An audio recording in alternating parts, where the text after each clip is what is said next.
di ini lebih populer kali. Ya udah Pak,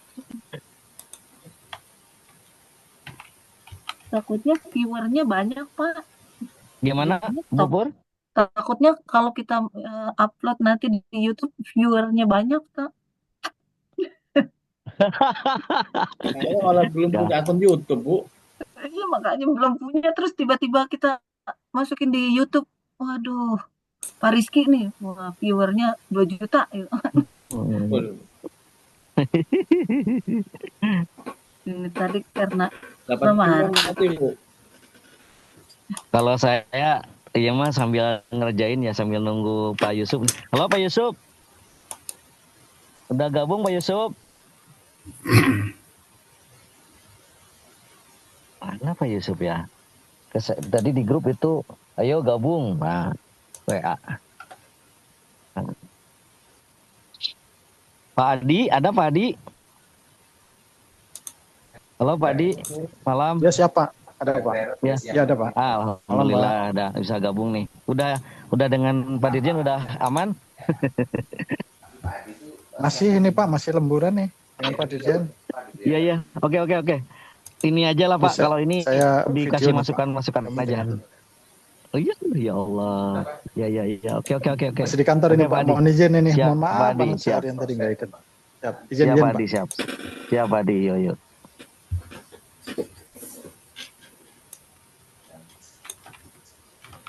Tapi menyimak Pak, izin kasih. Siap Pak Yusuf, Pak Adi. Pak Yusuf. Mana Pak Yusuf nih? Saya telepon deh. Halo Pak Yusuf. Gimana Pak Mos, ini sudah bisa, ini sudah. Kalau Oke, siap lah. Pokoknya mohon maaf ya, aduh, saya ke orang tua ini kok. kalau Indonesia Tengah ini sudah jam 10 ini. kita kalau udah selesai, alhamdulillah nih. Pak Yusuf udah selesai. Halo. Ya, halo. Pak Rizky udah selesai. Bu Pur udah selesai Assalamualaikum. juga. Halo. Halo, Pak Pur. Pak Yusuf. Waalaikumsalam. Waalaikumsalam. Suaranya kecil sekali. Kalau Indonesia Tengah ini sudah jam 22 ini.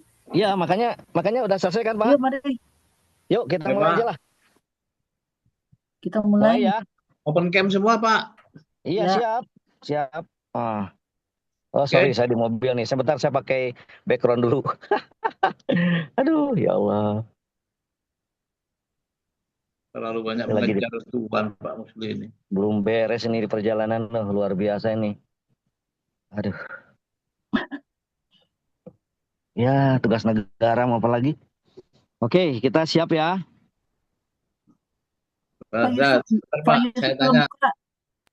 Sebentar saya tanya. Gimana? Saya tanya yang rekam.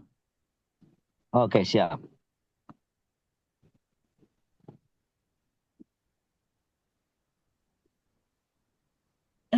Pak, skenarionya gimana, Pak? Skenarionya ini aja Bu Pur, ini tapi tolong masukkan juga ya dari teman-teman ya. Maksud saya mungkin saya mengantarkan gitu. Apa moderator lah saya mungkin ya. Nanti yang materi 1 sudah bisa sudah bisa direkam ya. Materi 1 ini belum sambil menunggu yang direkam sambil ya. Gini Mas, kayak yang buatkan materi 1 itu nanti yang menyajikannya nama saya nanti Pak Yusuf, hasilnya ini Pak Yusuf dengan mungkin kalau memungkinkan Pak Adi gitu supaya kita semua terlibat aktif gitu. Dengan Mas Rizky, sorry. Pak Yusuf dengan Mas Rizky. Kemudian yang kedua terkait dengan season materi kedua, PowerPoint kedua mungkin Bu Pur nanti mungkin dengan Pak Adi gitu. Baru nanti kita itu aja, segitu aja Bu. Nggak ada tanya jawab kali, mungkin kan sesama teman ini mah. Bagaimana ya? Yang pertama saya dulu Pak, yang tugas yang pertama itu ya Pak. Yang tadi ya, perbaikan ya. Oke. Baik. Sebentar Pak. Kita siapkan dulu nih. Pak Saya Yusuf pengantar dulu. Belum tampil kan Pak? Iya, sebentar Pak. Bentar, Bu. Sorry, Yusuf, sorry. silakan tampil Pak Yusuf. Semuanya dibuka ya, Pak Adi juga kalau bisa, Pak Adi.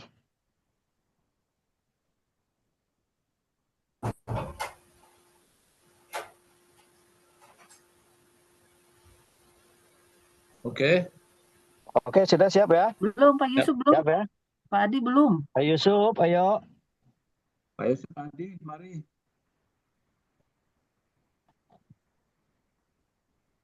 Oke, gimana? Sudah siap? Saya sudah siap, Pak. Oke, baik. Sudah semua muncul nggak Pak Rizky di situ? Ada Pak Adi belum muncul, Pak Yusuf belum muncul.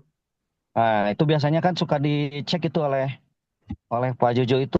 Jadi kita semuanya harus muncul nih. Gimana udah bisa muncul? Halo, Pak Yusuf. Udah kita mulai aja Pak Rizky. Oh ya, Karena kan kita mengejar waktu loh. oke, siap. Oke, guys, cek ya. Singkat-singkat saja, Bismillahirrahmanirrahim. Pak. Supaya Saya tidak mulai ini, dulu ya, Pak, supaya pengantar tidak dulu lama ya. ya. Pengantar dulu ya Mas Rizky ya. Oke, siap. Sebentar. Ya, Kalau baik. Bismillahirrahmanirrahim. Assalamualaikum warahmatullahi wabarakatuh. Teman-teman semua, kita akan coba mempresentasikan terkait dengan pendidikan bermutu untuk semua melalui partisipasi semesta menyosong bonus demografi yang merupakan tugas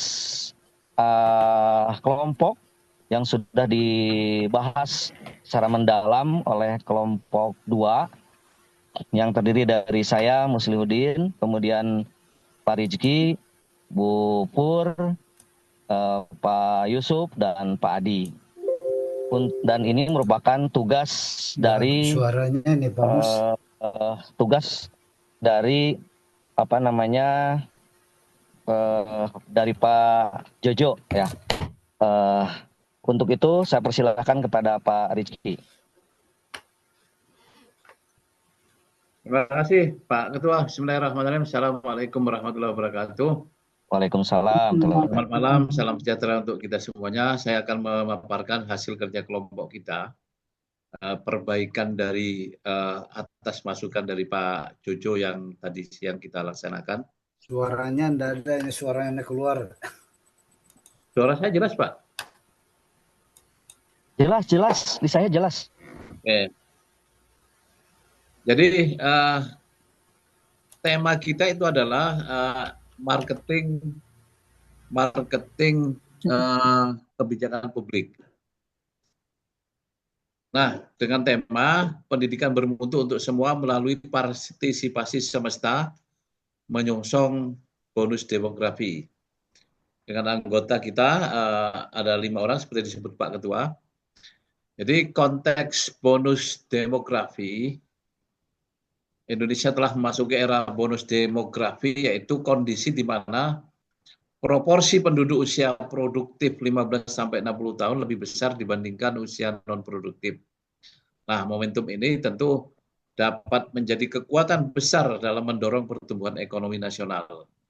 Namun demikian, tanpa persiapan yang matang, tanpa perencanaan yang terstruktur, maka bonus demografi ini akan menjadi berubah menjadi beban sosial. Nah, sehingga satu-satunya andalan kita adalah melalui pendidikan, yaitu pendidikan yang bermutu dan merata untuk semua kalangan tanpa diskriminatif, sehingga insan-insan Indonesia akan menjadi insan yang unggul. Nah, oleh karena itu partisipasi semesta melibatkan semua pihak stakeholder pendidikan, mulai dari pemerintah, masyarakat, dunia usaha sampai dengan Ini individu. mau direkam atau gimana nih Pak? Menjadi syarat mutlak untuk mewujudkan pendidikan yang inklusif dan berkualitas. Nah, kita akan melihat visi Kementerian Pendidikan Dasar dan Menengah, yaitu pendidikan bermutu untuk semua, yaitu dengan adanya akses yang merata. Kurikulum harus relevan, guru harus berkualitas. Nah, inilah fondasi untuk mewujudkan pendidikan yang adil dan unggul. Nah, sehingga berdasarkan uraian di atas, maka rumusan masalah yang kita ajukan bersama adalah: satu, bagaimana meningkatkan kesadaran masyarakat. Yang kedua adalah bagaimana mendorong partisipasi aktif dan bagaimana mengatasi kesenjangan mutu serta apa peran teknologi dalam mendukung pendidikan. Nah, kepemimpinan publik dalam pendidikan yaitu kepemimpinan transformasional berperan sebagai penggerak perubahan sistemik dalam sektor pendidikan.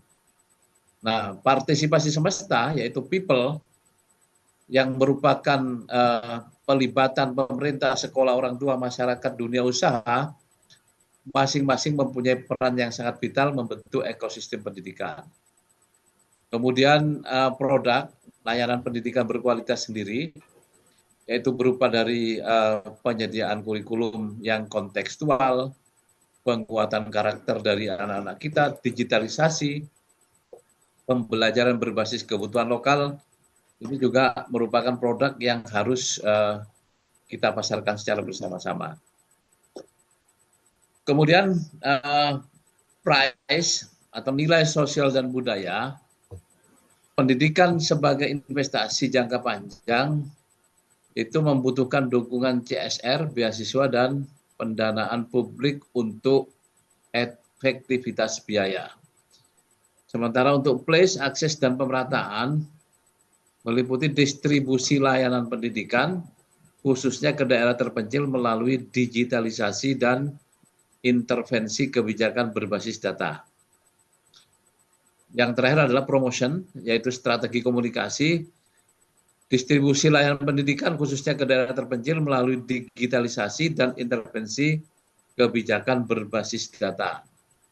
Nah, strategi pemasaran yang kita lakukan dalam sektor kebijakan publik ini adalah yang pertama adalah tentu adanya komunikasi transparan yang mengembangkan komunikasi jelas tentang program pendidikan dan manfaat bagi masyarakat. Yang kedua adalah media sosial dan digital, termasuk di dalamnya ada website. Ini memanfaatkan platform digital untuk menjangkau masyarakat lebih luas dan menerima umpan balik atas kebijakan publik yang kita marketingkan. Kemudian kampanye masyarakat, yaitu melalui seminar-seminar, lokakarya, acara komunitas untuk meningkatkan pemahaman dan keterlibatan seluruh stakeholder masyarakat pendidikan. Sementara yang terakhir adalah kemitraan strategis, yaitu membangun kerjasama dengan NGO dan sektor swasta untuk memperluas jangkauan program pendidikan. Ini mengatasi keterbatasan dari anggaran maupun sumber daya lainnya. Implementasi strategi pemasaran pendidikan yaitu melalui dimulai dengan survei kebutuhan, yaitu melakukan survei untuk memahami kebutuhan dan harapan masyarakat terkait pendidikan. Yang kedua, konten informatif, yaitu mengembangkan konten menarik untuk media sosial dan situs resmi agar mudah diakses masyarakat. Yang ketiga adalah pelatihan tenaga pendidik, sehingga memberikan pelatihan komunikasi dan pemasaran kepada tenaga pendidik dan pegawai pemerintah. Dan yang terakhir adalah data analitik, yaitu untuk memantau dan mengevaluasi efektivitas kampanye pemasaran menggunakan data analitik dan penyesuaian. Tantangan pendidikan di Indonesia saat ini adalah tentu yang terutama adalah kesenjangan akses, disparitas mutu antara Jawa, Sumatera, Kalimantan, dan Sulawesi ini sangat jauh sekali. Kemudian adanya sarana prasarana yang masih terbatas, kemudian kompetensi guru, dan rendahnya partisipasi masyarakat. Kemudian dampak strategis yang diperoleh adalah pendidikan berkualitas akan menghasilkan SDM yang unggul, mengurangi kesenjangan, dan mendorong efisiensi serta efektivitas program. Menutup aksi bersama, marilah kita wujudkan pendidikan adalah urusan semua orang. Mari bergerak bersama mewujudkan akses dan mutu pendidikan yang adil dan berkelanjutan. Terima kasih. Wassalamualaikum warahmatullahi wabarakatuh. Waalaikumsalam. Waalaikumsalam warahmatullahi wabarakatuh. Terima kasih Pak Rizky dan kawan-kawan dari kelompok 2. Alhamdulillah sudah terpresentasikan ya bagaimana kita marketing publik yang tadi menjadi sebuah solusi yang memberikan bagaimana memasarkan, memarket kepada masyarakat dan alhamdulillah tadi sudah jelas diuraikan hasil diskusi kita oleh Pak Rizky. Demikian mohon masukan dari Pak Jojo selaku pembimbing di kegiatan program ini. Terima kasih dan kita tutup demikian. Assalamualaikum warahmatullahi wabarakatuh. Waalaikumsalam warahmatullahi wabarakatuh. Oke, tutup dulu itu Pak, diedit Pak Rizky. Baru kita masuk ya ke rekaman yang kedua. Satu-satu Pak, jangan semuanya. Oke, kita mulai ya rekaman kedua ya. Tim Pak Rizky siap ya. Untuk Pak Yusuf ya, Pak Yusuf siap ya. Pak, ini mendengung Pak Yusuf. Kayaknya ada yang dua nih. Baik, kita mulai ya. Pak Yusuf siap ya. Oh, di laptop saya udah keluar suaranya. Oh, Pak Yusuf keluar kok. Pak Yusuf keluar, suaranya bagus. Nah, ini saya pakai HP baru dia keluar. Oke, baik. Baik, kita mulai ya. Tolong mungkin nanti diedit, sekalian diedit Pak Rizky oleh timnya Pak Rizky. Maaf. Baik, bismillahirrahmanirrahim. Assalamualaikum warahmatullahi wabarakatuh. Yang saya hormati Widya Suara, Pak Jojo, Bapak Ibu, tim PKN 2 yang saya hormati, izinkan kami dari kelompok 2 akan menyajikan tugas terkait dengan tema yaitu ada 2 ya, yang terkait dengan kualitas pendidikan yang tidak sesuai dengan permintaan dunia usaha dan industri. Bagaimana rendahnya kualitas pendidikan ini yang menyebabkan ketidaksesuai dengan permintaan dunia usaha dan industri, dan bagaimana kita memarketingkan kepada publik sehingga masyarakat menjadi paham. Untuk selanjutnya, saya persilahkan hasil kerja kelompok 2 ini akan dipresentasikan oleh Pak Yusuf. Silakan Pak Yusuf.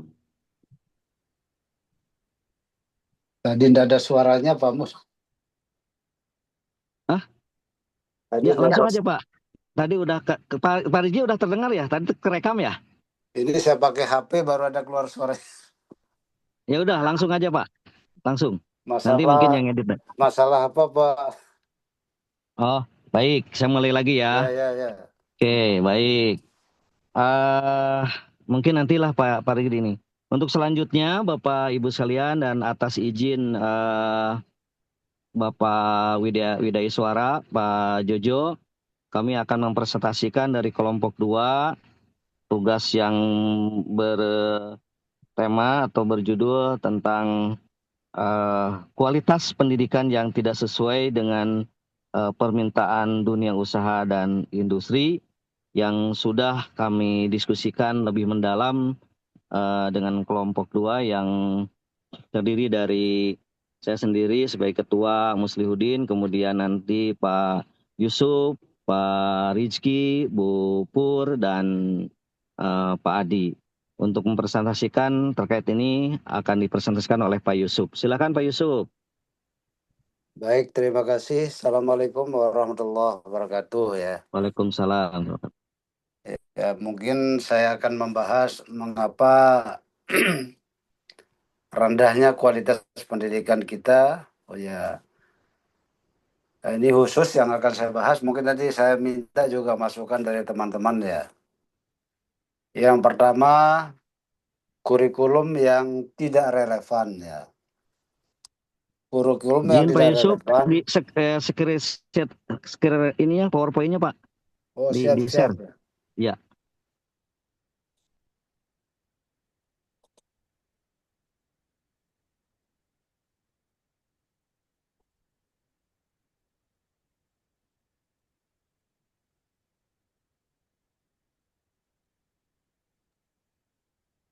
Waktunya hanya sekian menit ya, Bu, karena kita kejar waktu nih. Silakan Pak Yusuf. Sudah tampil ini.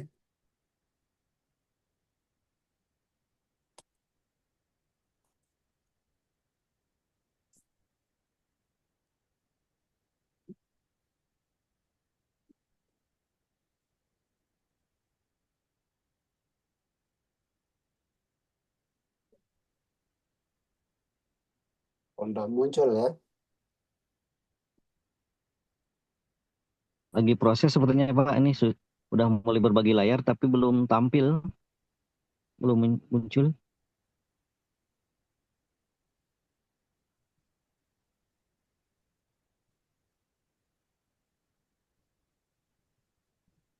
Bagaimana teman-teman?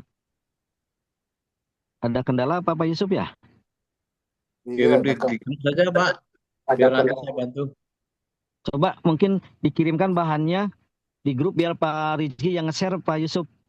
Siap-siap. Ah, Saya share dulu kalau begitu. ya ke grup aja nih biar Pak Rizky yang nge-share. Minta tolong. Saya bagiannya kualitas pendidikan rendah ya. Betul, betul, betul. Kualitas rendah.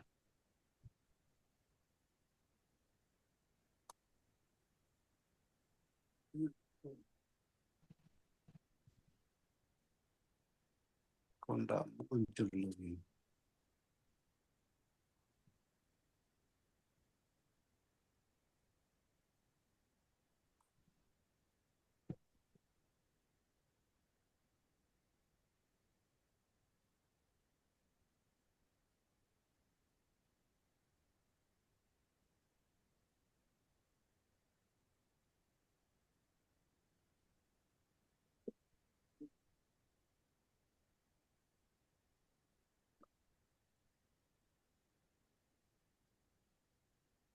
Berarti yang Pak Yusuf ditarik aja Pak, apa namanya berbaginya Pak, supaya yang Pak Rizky masuk. Stop share. Di stop yang Pak Oh Yusuf. ya, sebentar dulu saya kirim dulu ya. Ini lama anunya ini komputernya yang lelet.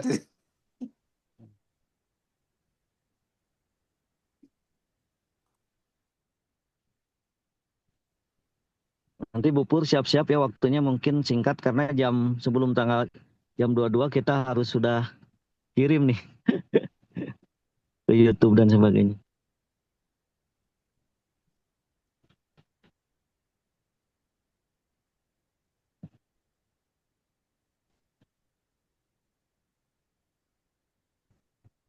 Atau Oke, sambil menunggu Pak yang integritas dulu.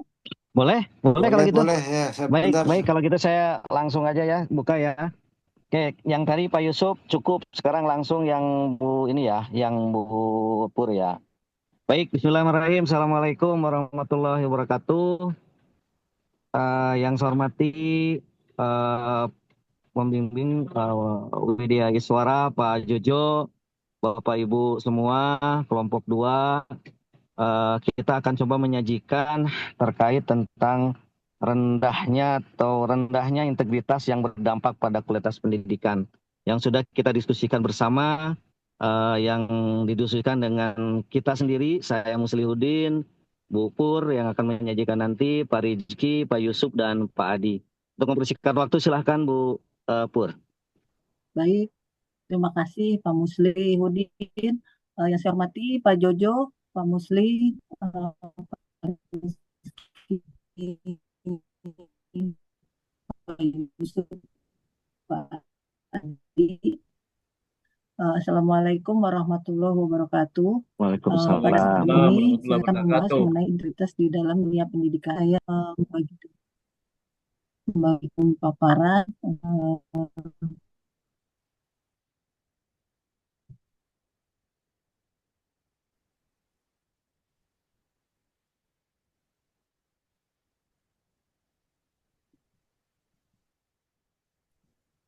Tidak muncul juga.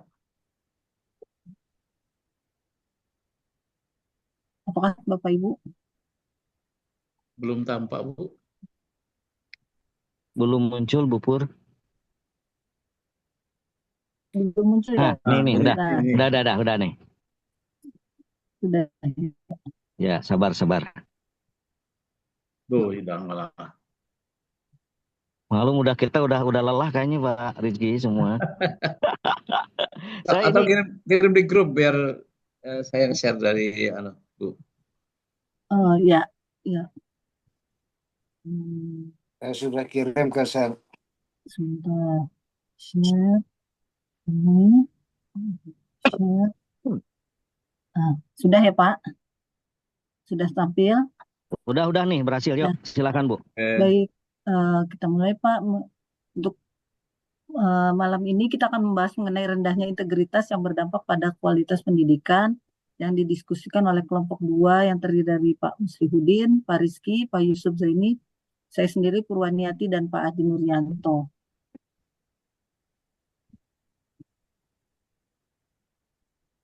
Seperti kita ketahui beberapa saat yang lalu KPK telah mengeluarkan indeks integritas pendidikan yang pada tahun 2024 ini indeks integritas pendidikan nasional berada di angka 69,50 pada level korektif. Apakah arti korektif itu adalah artinya indeks integritas pendidikan itu berada di tingkatan yang bukan lagi tingkat paling bawah tapi sudah meningkat walaupun dibandingkan dengan tahun 2023 itu nilainya memang turun, yang semula 70 turun menjadi 69,50. Berdasarkan dimensi indeks integritas pendidikan kita, nilai indeks tertinggi secara nasional adalah pada dimensi karakter yaitu 78,01. Sedangkan indeks terendah berada pada dimensi tata kelola yaitu 58,68. Apa artinya nilai-nilai tersebut? Nilai tersebut menunjukkan bahwa karakter dalam pendidikan berupa kejujuran, tanggung jawab, dan nilai-nilai moral lainnya relatif lebih baik diterapkan atau lebih terjaga dibandingkan dengan dimensi tata kelola yang lebih rendah nilainya. Walaupun pada kenyataannya masih banyak praktik-praktik yang menunjukkan kurangnya integritas di dunia pendidikan. Sebaliknya, aspek pengelolaan sistem pendidikan seperti transparansi, akuntabilitas, dan manajemen sekolah adalah yang paling lemah atau yang paling bermasalah di antara dimensi yang diukur. Latar belakang masalah yang kita ambil pada diskusi kali ini adalah indeks tata kelola di bidang pendidikan yang rendah mencerminkan lemahnya sistem yang seharusnya memastikan bahwa lembaga pendidikan dijalankan secara jujur, adil, transparan, dan bertanggung jawab. Jadi dengan indeks tata kelola yang rendah itu berarti mencerminkan lemahnya sistem pengawasan. Beberapa contoh rendahnya integritas yang terjadi di dunia pendidikan adalah maraknya gratifikasi di dalam dunia pendidikan, guru belum menunjukkan rasa tanggung jawab yang dibuktikan dengan masih banyak guru yang membolos dan datang terlambat ke sekolah. Terus meningkatnya plagiarisme di kalangan siswa. Dampak dari rendahnya indeks tata kelola di bidang pendidikan itu akan menurunkan kepercayaan publik dan pada gilirannya akan membuat lulusan pendidikan kita menjadi rendah. Rumusan masalahnya adalah mengapa integritas di sektor pendidikan menurun, bagaimana marketing publik dan kepemimpinan dapat meningkatkan integritas, serta apa solusi berbasis 5P yang ada di marketing sektor publik. Kalau kita kembali kepada integritas, seperti kita ketahui tadi, yang di awal lemahnya pengawasan dan akuntabilitas itu disebabkan karena sistem pengendalian internal yang efektif belum dilakukan. Evaluasi kinerja sekolah dan tenaga pendidik belum dilakukan secara berkala, serta minimnya sanksi atau tindakan terhadap pelanggaran etika. Yang kedua adalah budaya permisif terhadap pelanggaran etika. Hal ini merujuk pada sikap atau kebiasaan yang menganggap biasa pelanggaran etika. Contohnya ketika mencontek dianggap biasa. Yang ketiga adalah minimnya pelatihan karakter dan etika bagi guru dan siswa. Hal ini terjadi ketika dunia pendidikan hanya berfokus pada akademik dan prestasi dengan mengesampingkan pendidikan karakter dan etika. Apabila hal itu terus dilakukan, maka nilai-nilai tanggung jawab, akuntabilitas, dan keadilan tidak lagi tertanam dalam jiwa dan kehidupan warga sekolah. Ini teori 5P dalam marketing sektor publik. Kita ada melihat ada 5, yaitu komponennya publik atau publik itu adalah orang yang ikut di dalam marketing sektor publik, yaitu siswa, guru, orang tua, dan pemangku kebijakan. Yang kedua adalah produk, yaitu nilai, integritas, dan kualitas pendidikan. Yang ketiga price atau harga, yaitu biaya sosial dan ketidakjujuran. Yang keempat place atau tempat, yaitu sekolah dan platform digital. Yang kelima promotion atau promosi, berupa kampanye integritas dan edukasi publik. Hubungan 5P dengan integritas adalah untuk produk, itu layanan pendidikan yang disediakan harus berkualitas, adil, dan tidak diskriminatif. Jika layanan tidak sesuai dengan janji atau terjadi diskriminasi, maka kepercayaan publik akan menurun. Perlu internalisasi produk berupa sistem nilai integritas. Jadi produk di sini adalah layanan pendidikan yang berupa sistem nilai integritas. Price adalah biaya atau beban, baik langsung maupun tidak langsung, yang harus transparan. Pungutan liar atau manipulasi biaya menunjukkan pelanggaran integritas. Perlu dilakukan edukasi tentang dampak negatif harga ketidakjujuran. Yang ketiga adalah place. Place adalah distribusi layanan harus merata dan adil. Artinya tempatnya tidak memilih antara yang di kota maupun di desa. Ketimpangan akses atau praktek tebang pilih dalam layanan menunjukkan tata kelola yang lemah. Pemanfaatan tempat yang strategis untuk intervensi perlu dilakukan. Yang selanjutnya adalah mengenai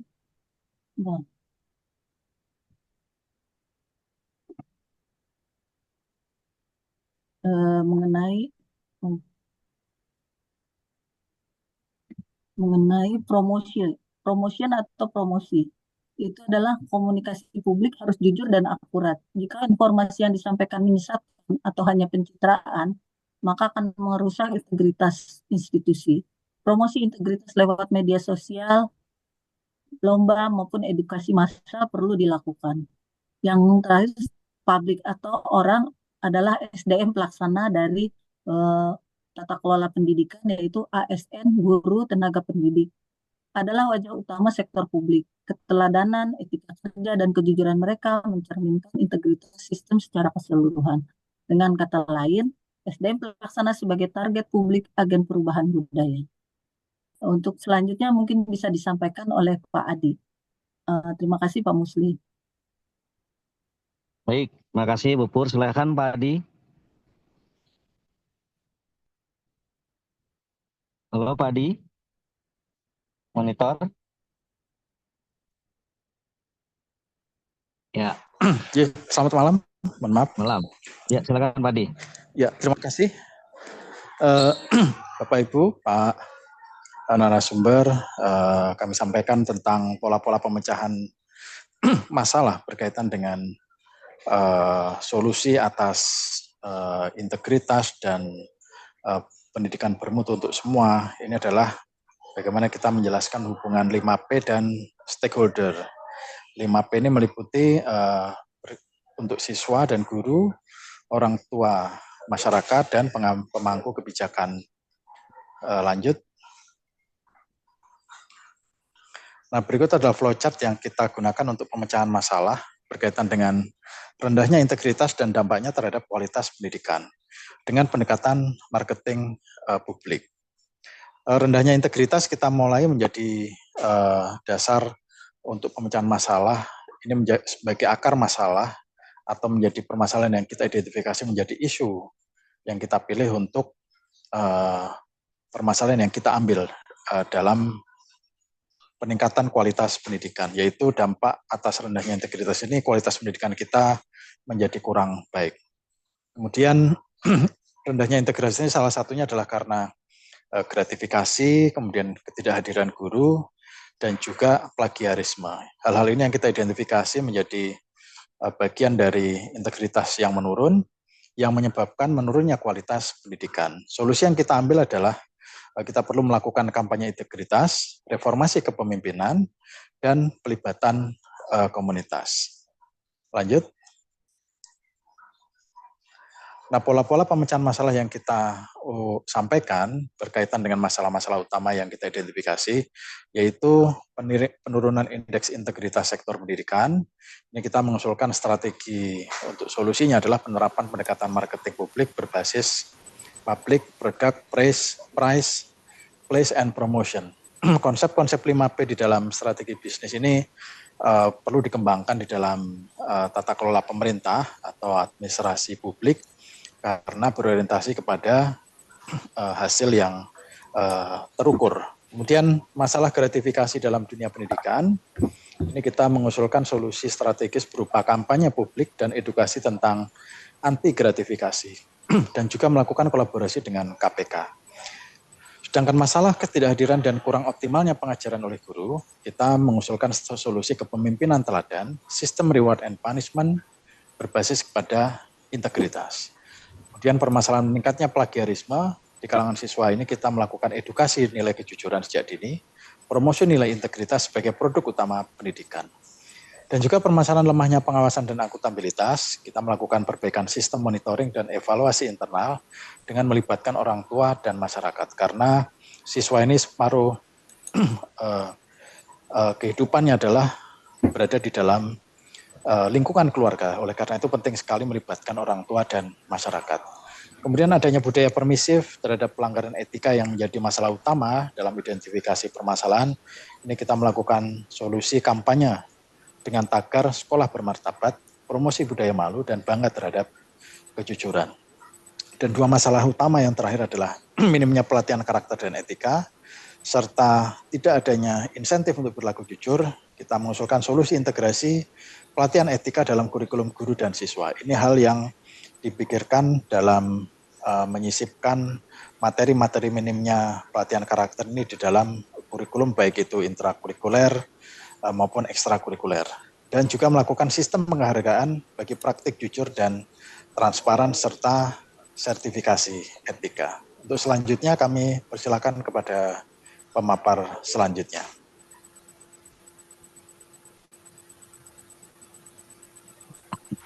Ya, lanjut ya. Mungkin saya nih ya yang terkait dengan ini nambahin lah, merangkap sebagai moderator.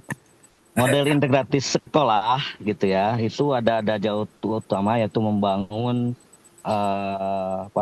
membangun bagaimana itu budaya integritas.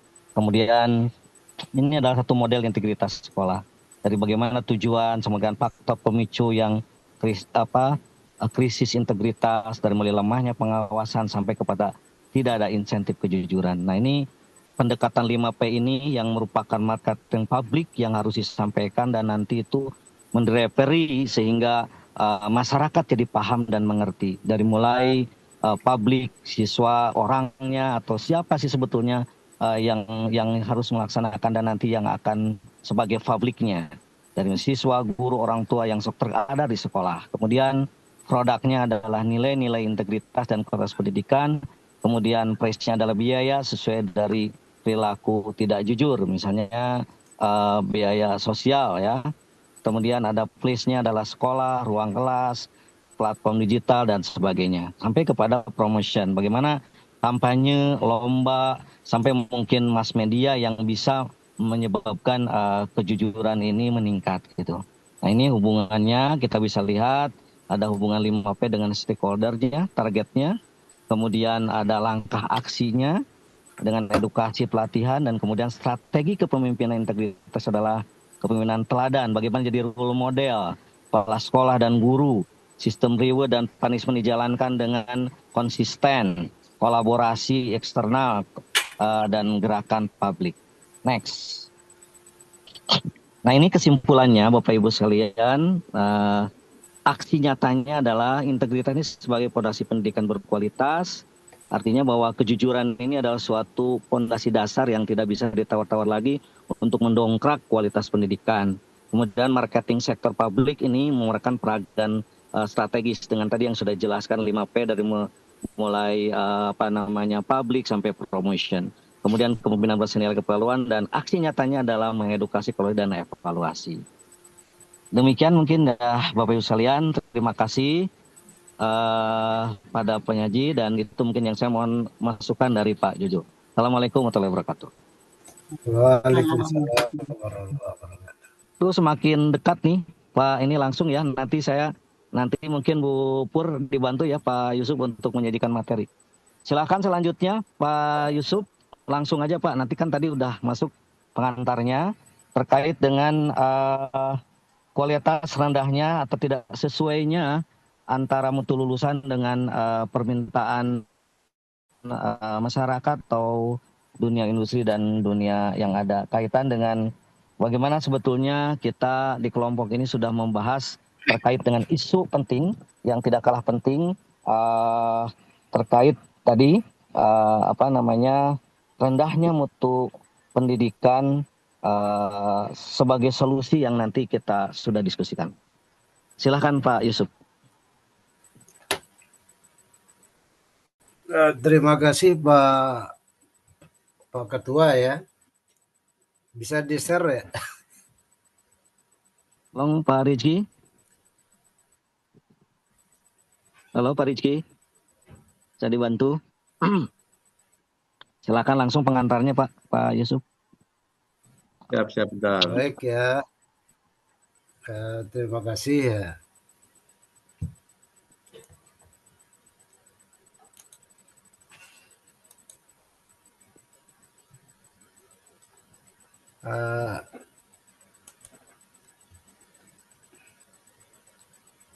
Sambil mungkin menunggu ini ya, saya mungkin mengantarkan saja.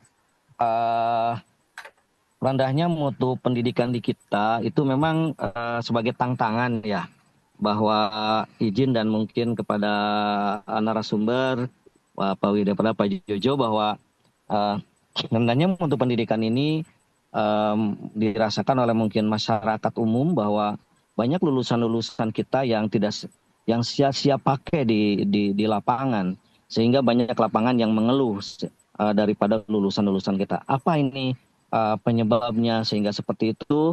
Maka kami dari kelompok 2 sudah membahasnya dan melakukannya.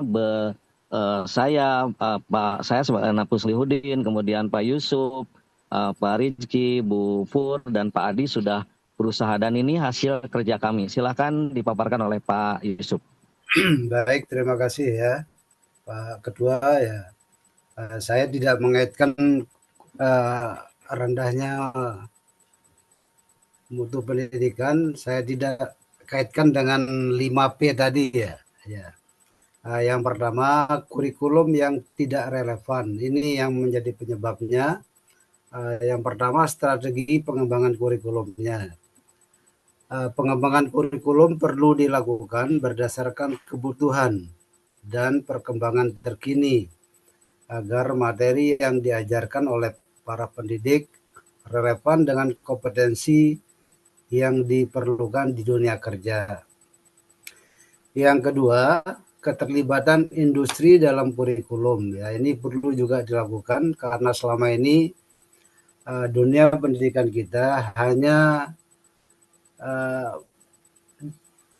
mengacu kepada kurikulum yang disusun oleh kementerian. Oleh karena itu ya keterlibatan industri dalam penyusunan kurikulum ya ke depan mungkin perlu dilibatkan ya dalam membantu memastikan bahwa pendidikan yang diberikan itu sesuai dengan kebutuhan dan tantangan yang dihadapi oleh sektor industri. Selanjutnya, metode pembelajaran yang sudah usang ya, atau terlalu menggunakan metode pembelajaran yang itu saja. Dampaknya pembelajaran dilakukan secara konvensional ya.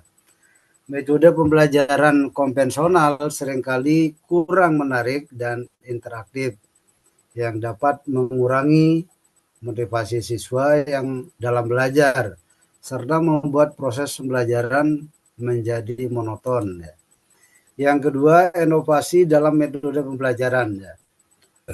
Menggunakan teknologi dan metode yang inovatif dalam pembelajaran seperti pembelajaran berbasis proyek, kemudian dapat meningkatkan keterlibatan peserta didik dan memperbaiki hasil belajar siswa atau peserta didik itu sendiri.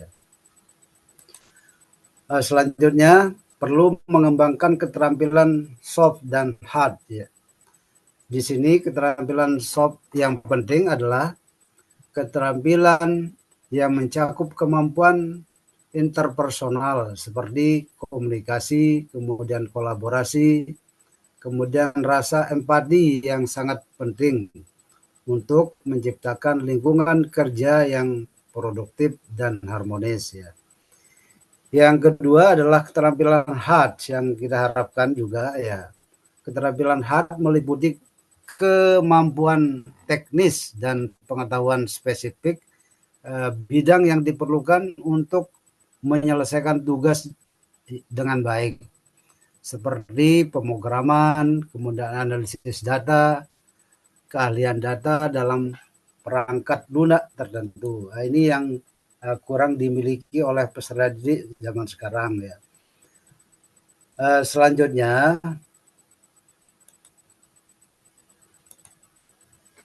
perlu pelatihan dan sertifikasi ya. Yang pertama pelatihan, program pelatihan yang efektif di sini.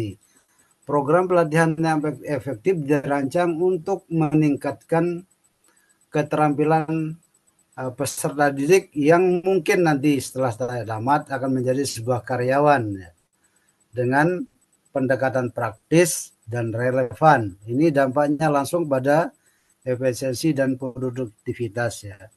Yang kedua, keselarasan sertifikasi dengan kebutuhan industri. Nah, ini juga belum kita lihat di sekolah-sekolah kita, terutama SMK yang ada saat ini ya. Sertifikasi harus disesuaikan dengan tuntutan industri terkini agar peserta tidak hanya memenuhi persyaratan saja, namun juga memiliki keunggulan kompetitif di pasar kerja.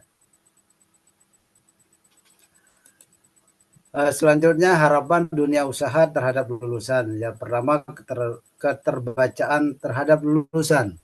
Lulusan harus memiliki kemampuan komunikasi yang baik dan dapat memahami serta menyampaikan informasi dengan jelas agar dapat beradaptasi dengan lingkungan kerja yang dinamis. Yang kedua diharapkan juga kriteria hiring di perusahaan. Perusahaan mencari lulusan yang tidak hanya memiliki pengetahuan teoritis saja, tetapi juga pengalaman praktis, soft skill, dan kemampuan untuk bekerja dalam tim demi mencapai tujuan. Jadi kadang-kadang ya lulusan kita juga ada yang bersifat individual, jadi harus ada kerja tim di sini diharapkan ya. Kemudian yang terakhir adalah kolaborasi antara institusi pendidikan dengan dunia industri. Ini yang terakhir ya. Yang pertama model kerjasama yang bagaimana yang berhasil, bentuk kerjasama yang berhasil meliputi yang mungkin anak-anak sekolah harus magang di perusahaan, program pelatihan dan proyek berbasis industri yang melibatkan peserta didik atau mahasiswa dan perusahaan untuk menyiapkan lulusan yang siap kerja nanti setelah dia tamat. Yang kedua, memanfaatkan kolaborasi bagi kedua pihak, baik sekolah maupun dunia industri. Kolaborasi ini memberikan keuntungan bagi institusi pendidikan dalam menyelesaikan kurikulum.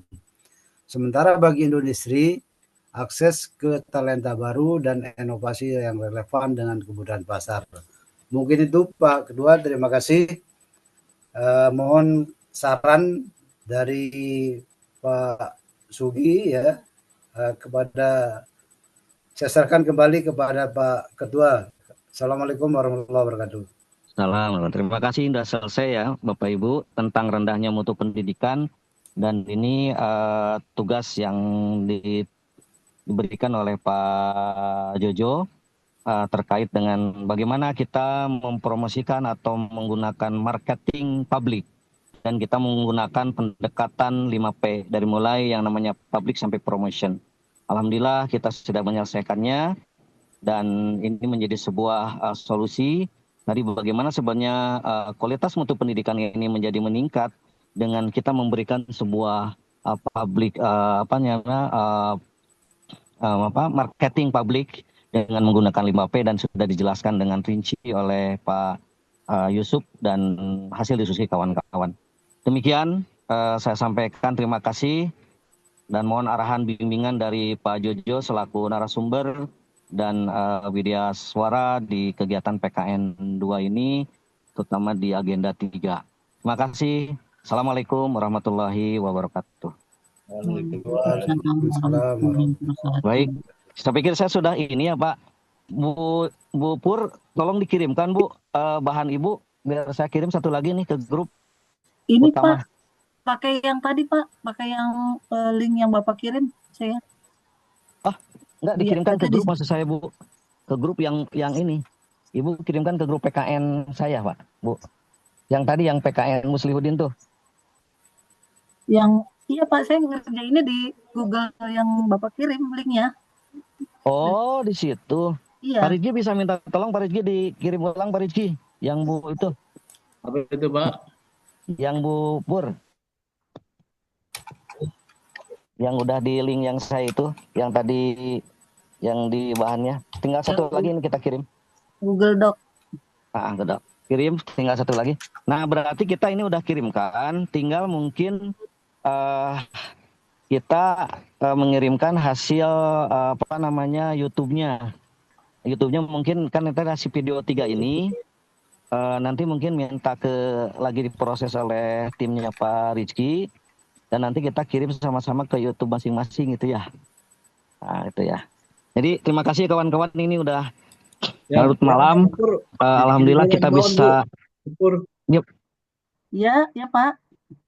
Saya matanya sudah nggak awas ini Bu. Mungkin dikirim ulang lagi. Saya ini Pak, saya ini download lagi. Baik Pak, saya download saja Ki. Ya. Bahri.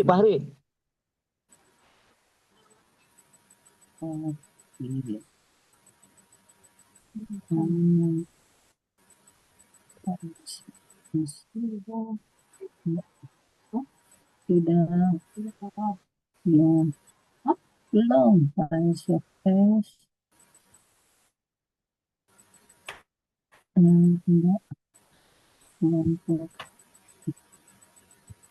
kelompok 2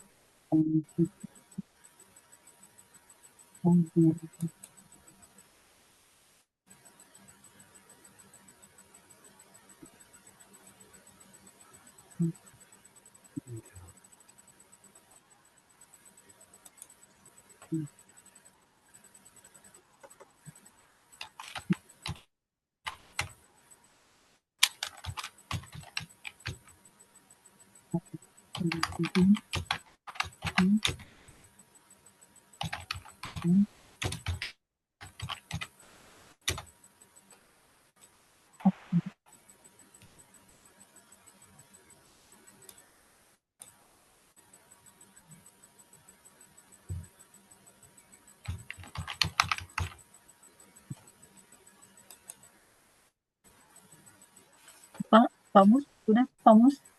Udah ya Bu ya? Oke, baik. Udah dikirim ya? Siap, saya kirimkan. Kita anggota mengirim kemana nih Pak? Saya kirimkan, saya udah kirimkan ke grup semua kan masuk, nggak usah. Saya udah di atas tuh grup 2 kan. Jadi saya kirimkan ini langsung, nggak usah lagi mengirimkan lagi Pak. Cuman mungkin kita harus nanti di masing-masing yang ke YouTube itu Pak, Bu. Oke. Jadi masing-masing.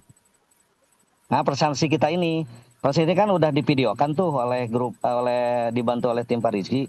Nanti kita minta video Pak Rizky, video 3 itu, kemudian kita kirimkan ke YouTube masing-masing. Kan itu perlu proses, nggak mungkin sekarang Pak.